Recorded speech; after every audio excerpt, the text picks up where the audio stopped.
Today we're gonna try shooting like it's 1930.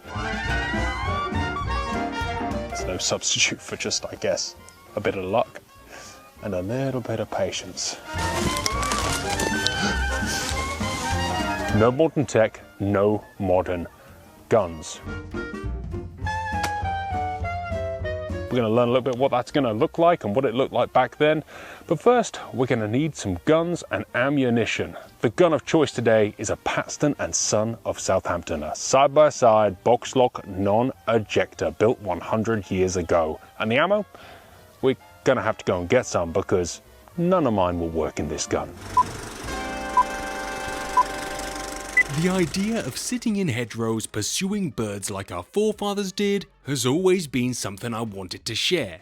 And when Tweedl asked us to share a rather special competition in a video, I knew it was the perfect time to get out into the fields. Josh, mate, I don't own a game or pigeon cartridge smaller than 70mm, so I'm hoping that you're going to have something that's going to fit this old gun today. Yeah, we've got a huge selection of cartridges for older guns, 65mm, if that suits. There's plenty in there to choose from. How many cartridges are in the barn? Currently, we're in our kind of low period, so we've got about just over 1 million, but in the peak season, we're looking at around 3 million. Your entire business isn't really built around people like me coming to pick them up though, right? It's a mail order cartridge company. Yeah, so we do about 3 to 4% in the shop, and most of the other is being sent out all over the country, Scotland, Wales, all around the UK. So many millions. Many.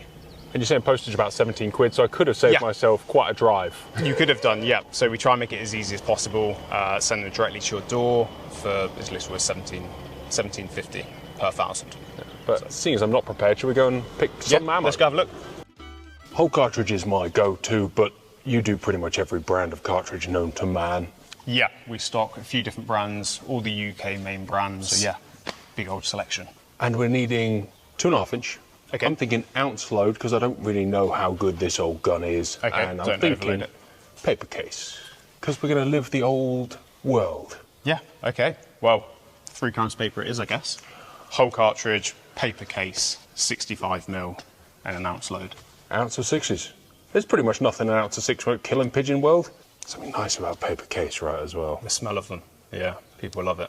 Yeah, it smells, I think, when you can tell when someone's using them. And I know a few of my American friends who just have them specially loaded because it gives them, I don't know, some kind of weird mental edge on the clays. Yeah.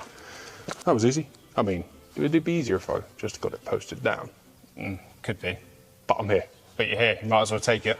I mean, every boy needs a cartridge barn to go with your gun barn.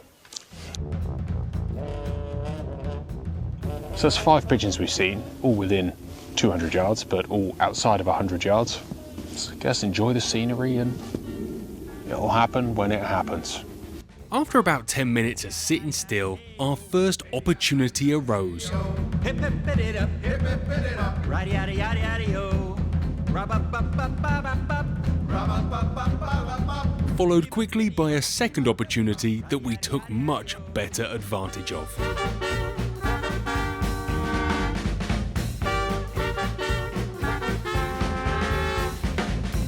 Well, we've got 1 in the bank, guys. 1 for 3. Took a little bit of learning this gun. I think certainly trying to poke at 50-yard flighters with a new gun sitting down is not like the optimal game, is it? But that one, waiting for it to come in, 35 yards. Tumbled it out of the air, and the smell of those cartridges is just nice. There is something to be said for all of the modern gear. It's very forgiving, same as, you know, camo. They didn't have camo back in the 1930s. They had tweed. That was their camo. It's kind of greens and browns and mottled in colour and blends very, very well into the countryside. Is why we had it to start with.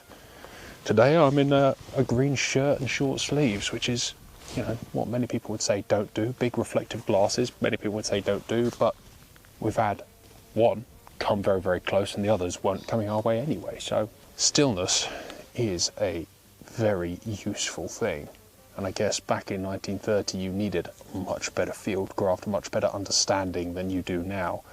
Now, if you have all those same skills and understanding levels, you're at a huge advantage because you can back that up with amazing gear, right? And that goes for the pursuit of any wild quarry, deer, pigeons, pheasants, ducks, we are at a better advantage now than we were nearly 100 years ago.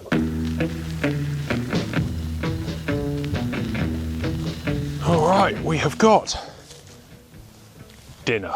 I'd count that as a relative 1930 success. This would feed a family of 17 Yorkshire children, and they'd be grateful for it. Right now, I'm going to use this as a bit of a decoy. I also think we're going to change positions to get ourselves out of the sun.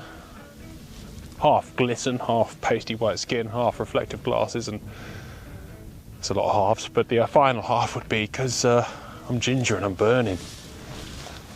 We got a pigeon in 1930! Guys, let me load up my cartridge belt, he says, having now thrown those cartridges under himself. All right, let me load up the cartridge belt with these. I probably could have got plastic cases, but isn't it nice to just relive those old days? I guess that's a lot of why we do what we do when it comes to older guns, is the nostalgia of it all. The smell of paper cases, the look of them, more importantly, the feel of them is just nice. And if you like cartridges, here is an amazing opportunity to win 30,000 of them. It's as simple as anything to enter. There's a link in the description. It's £9.99 a ticket. There are 2,499 tickets. 30,000 cartridges, including any clay loads and pigeon loads up to 30 gram 6. I don't know about you, but that would last me a long time. And with all the money saved on ammunition, you could buy more guns. They're extending it, as I said, to both pigeon shells and clay shells. I mean, half funding your way to a championship win there. That's not bad. 30,000 shells is a lot. I mean, for me, that would be 15,000 Pro 1s, 5,000 Pro 5s, 5,000 Sovereign 6.5s, 2,000 Pro Pistons, and the balance in super fast pigeon. And I think that would do me quite well for a little bit of clay shooting. I'm not really allowed to enter. It would be suspect if I win, but you can, and then you can have a hell of a lot of fun for a pretty reasonable ticket price.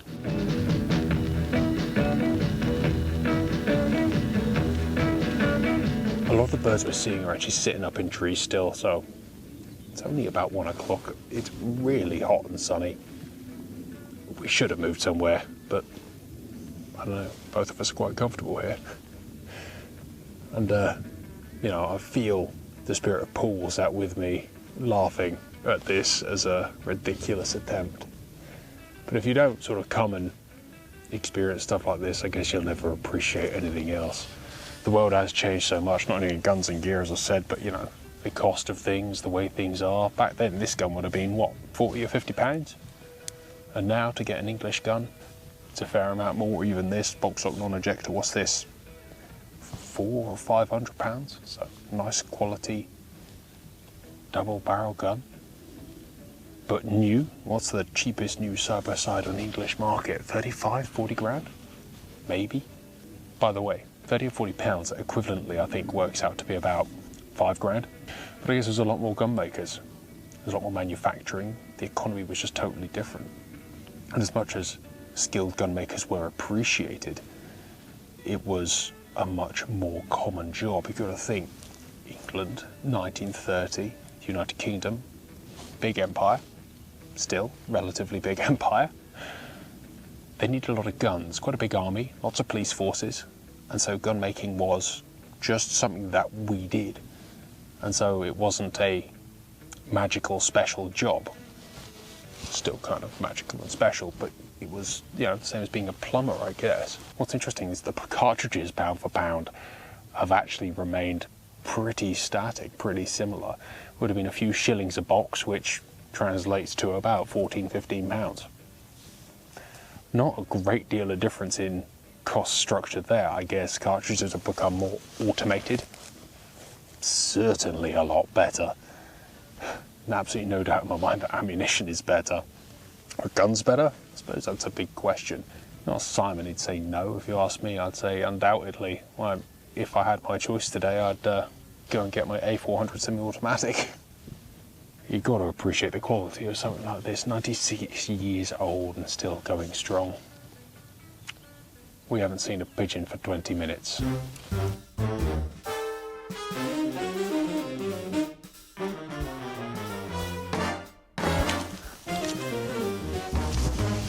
Oh, best grab me pigeon. As we moved around the field to the shade of a decent looking tree, we spotted a couple of pigeons and got extremely lucky as they continued towards us.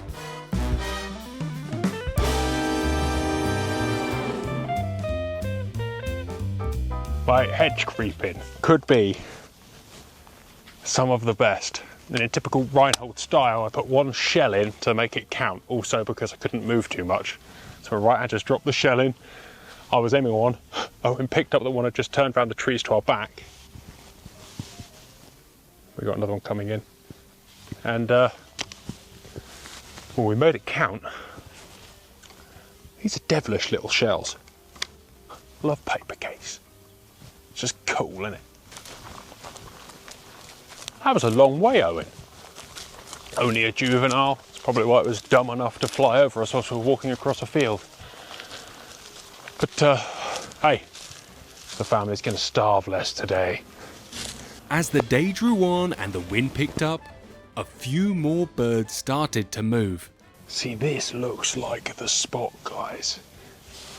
We were going to go a bit further along, but there's something about it just doesn't look quite so good. This is the line, right? They were coming to our right more regularly, zipping over this tree. So if we can load up here, we have moved on so far. Sit our ass down and hope for the best. Stillness is next to godliness. We want to be a bit higher so we can see them coming from the left.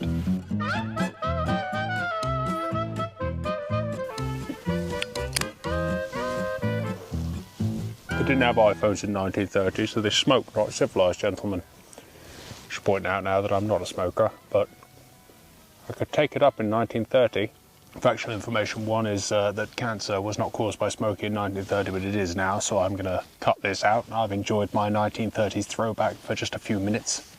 I think that is probably me done for the rest of my pipe smoking life until I once again sit in a hedge and pretend to be in a different era. One thing that's really changed since 1930 is our country's understanding or appreciation of the outdoors. You think back in 1930, 1 in 4 people worked in agriculture. They didn't have these massive machines and big industrial farming practices we do today. Everything was a slightly smaller scale and ergo slightly more sympathetic. I'm sure if they could have farmed like we do now, they would have, right? Because food was important. They couldn't import it quite so readily. They couldn't fly their peppers in from Spain in December. But what that meant was a lot more people on the land. A lot more people working the land and a lot more people harvesting what fruits of the land they could. Like I said earlier, pigeons, rabbits, all of these sort of fringe pest species were seen as much of a food source. Nowadays, of course, you can't just go and shoot a pigeon for food. You need to be doing it for crop protection. There needs to be more of a reason, which I guess to someone in 1930 would have seemed somewhat ridiculous that they couldn't have hunted to feed their family. I think poaching back then was more of a subsistence thing. Nowadays poaching is a much more criminal back then, but nowadays it's not Danny Champion of the World stuff. Back then there was a bit more of that to it, you know. Some guy going out to feed his family because he had to. Somewhere in people's minds they always swing back to the old man with a gun trying to shoot a pheasant to feed his family. But that is not the case. Whilst it's quiet, might as well have a little look over the gun.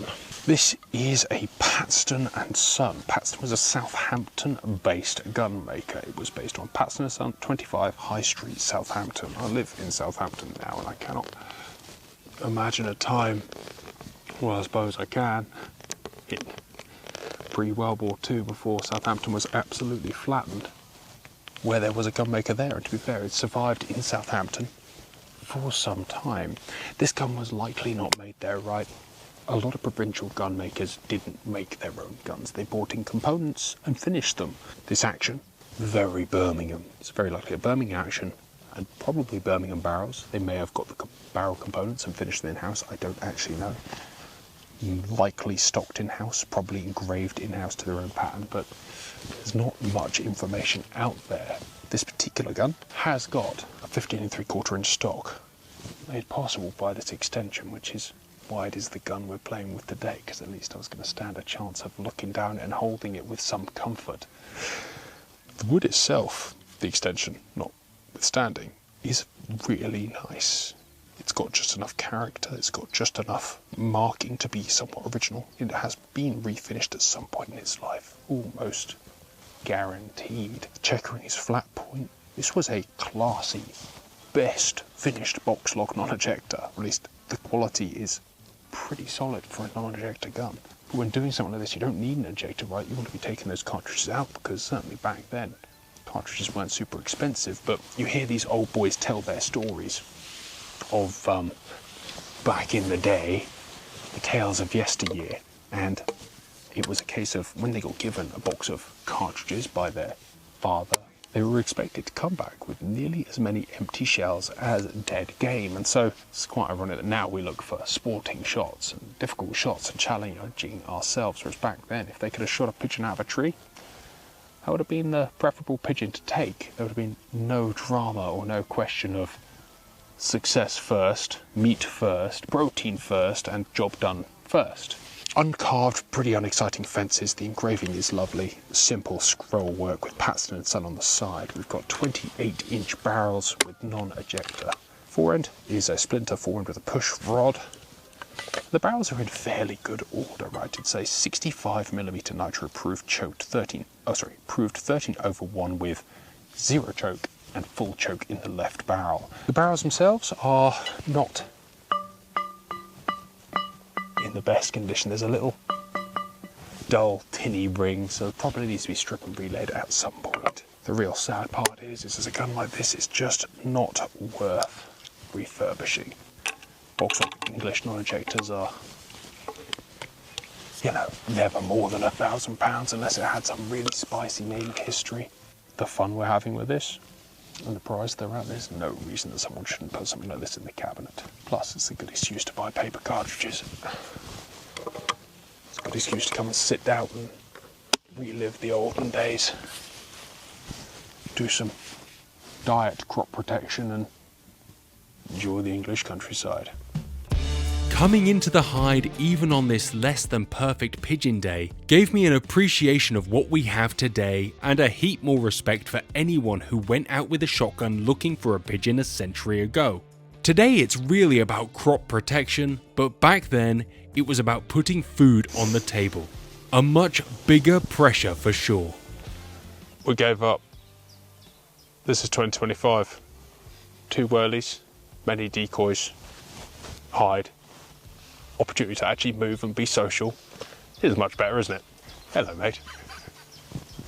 Seems you've had way more success in here than we've had out there. I'm not sure about that.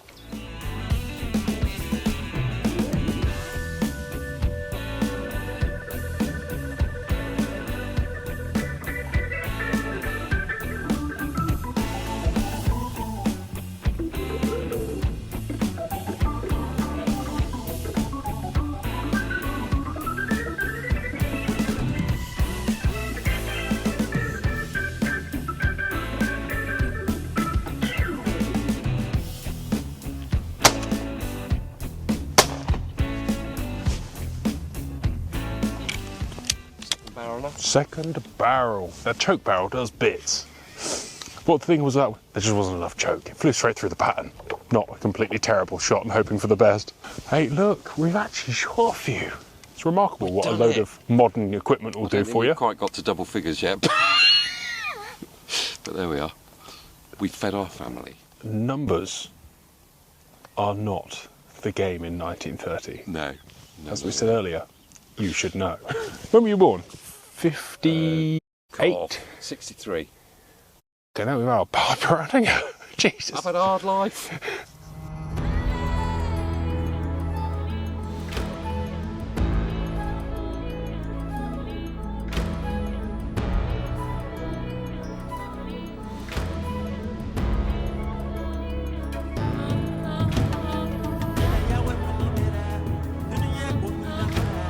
We're going for a move of desperation. I'm going to walk the perimeter of the field because there is 50 pigeons in the trees at the back. We're going to stir them up. Hope they come into Charlie with a 16 gauge. Fingers crossed. we can somehow hybridize 2025 and 1930. Let's go. For me, this has been a pretty amazing experience. I have enjoyed more or less every minute of it. The frustrations, the trials, the tribulations. It's a bit different to some of the Big Pigeon days we've had, but I've enjoyed going back in time. And I thank Just Cartridges and Tweedl for, I guess, giving me the excuse to come out and make the film that I've wanted to make for quite some time.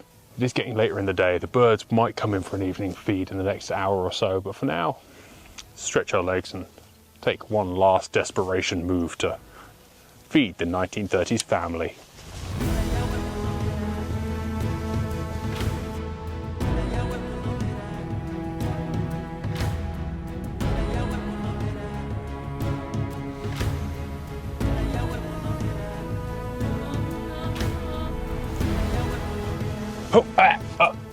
No, it's too far away for a gun like this, and I think we gotta call it a day on that one, guys. Turns out the 1930s was way harder than 2025. I've enjoyed journeying back in time and taking you with me. Well, I'll do this again. Take care, and we'll see you next time. Thank you for watching TGS Outdoors. If you enjoyed this video, make sure you like, share, and subscribe to the channel. The channel would not be possible without the support of our amazing sponsors who keep videos coming to you week after week. If you really enjoy the channel and want to support it yourself, please consider becoming a member. Channel members get a bit of extra content. Today we're going to be talking about good shooting advice, but mostly you just keep us going, and we love the support. There's a great community goes on behind the scenes. Take care, guys. Goodbye, and we'll see you on the next one.